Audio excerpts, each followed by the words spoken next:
Gemini, welcome to your reading. I want to do a reading about the last part of Pluto moving through Capricorn and where you are in your journey right now, what the themes are and what Spirit has in store for you next. And so we'll see what comes up. And that's the return.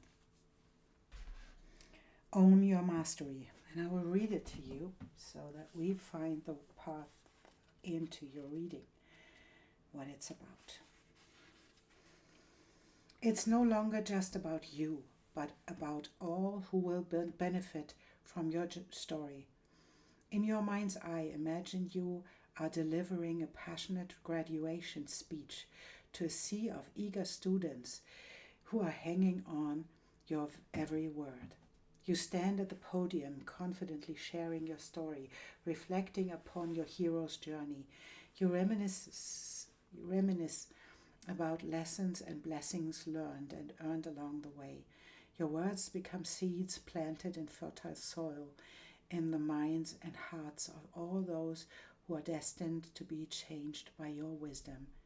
At some point, you notice you are no longer telling a story about how you found the elixir, but have embodied it. Between words, when you pause for breath, you continue to radiate a life-affirming message that alchemically alters all who are blessed to be in your sphere of influence.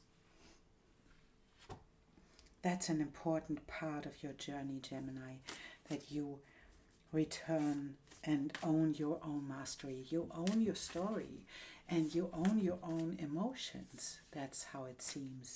And that's what this part of your journey is about, right? To own your own story, to own your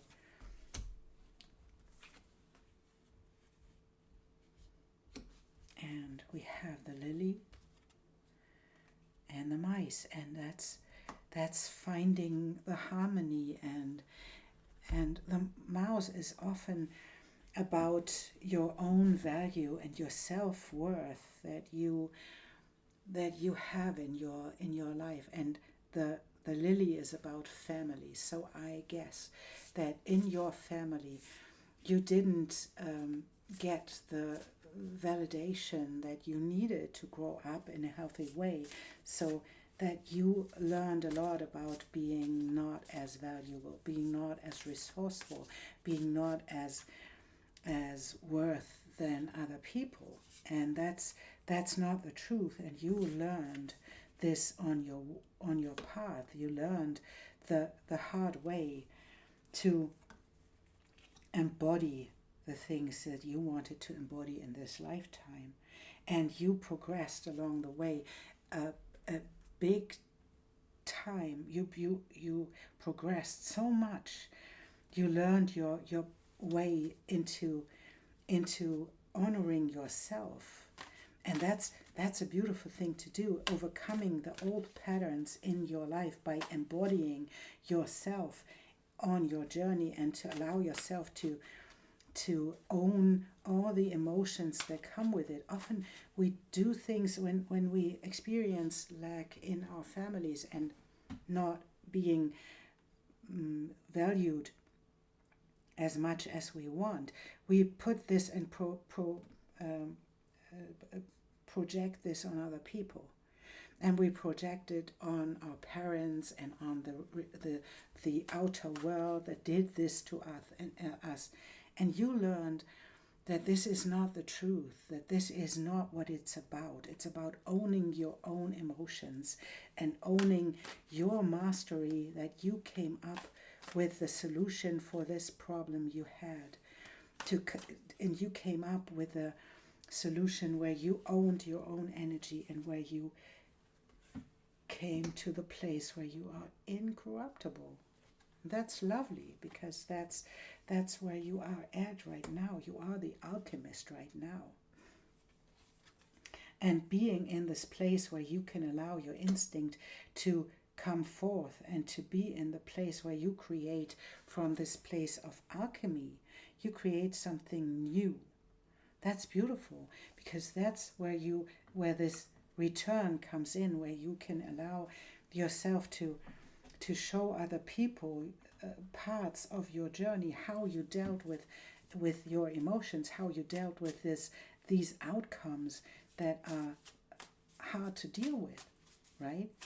Because then you often you are the most challenging part of your journey, when you own your own perception of lack, self-worth, to grow into the place where you own your own self-worth and be the alchemist in your life, to give this to other people. That's the really an important place you are in right now. And there is your energy to connect all the things that you experienced in this life.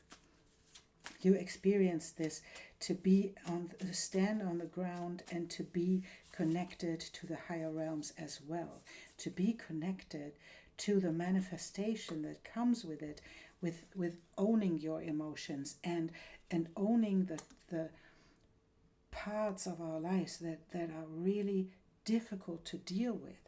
And that's where it comes to this owning the moments where you experience the tower, and this can be hard experiences you had in your life that you overcame by exploring yourself.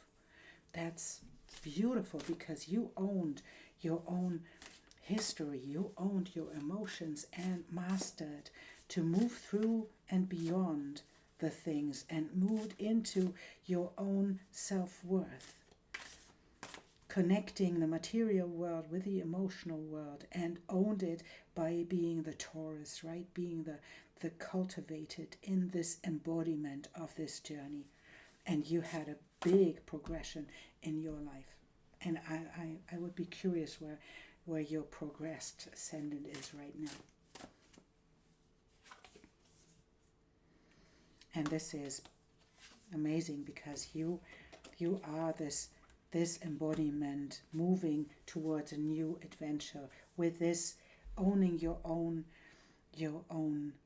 adventure, owning your emotions and rising above all of this to get into the next step of your journey and getting into unity and into collaboration again, to connect to other people, to be the worth you are, to bring all your wisdom into the collaboration, into the connection between people, and to embody it all. That's really lovely to see you in this place where that's not your mind telling you stories about yourself. It's your body embodying it all and owning it, not being kept into in the idea that this is the work of other people. It is not. It's you being in this place and allowing yourself to embody all that wants to be embodied, and sharing it with other people. And that's Alice in Wonderland.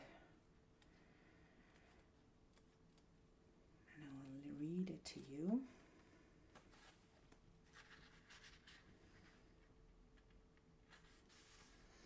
When the beloved children's story Alice in Wonderland begins, Alice is sitting next to her sister on a hot summer's day by a river bank. Later, when her epic adventures in the realm of dreams and kaleidoscopic visions are over, she returns to exactly the same spot by the river's edge. Her psychic journey with the white rabbit, the March hare, Tweedledum and Tweedledee, the mouse and the caterpillar, the Cheshire cat, figures shaped like cards, led by the Queen of Hearts and other bizarre characters, has been a complete cycle, a spiral dance of the mind, a circular odyssey. Everything about Alice in Wonderland brings us back to the image of the 10th card of the Major Arcana, the Wheel of Fortune. Children has always adored merry-go-rounds, Ferris wheels and magical spinning, wheels of all kinds.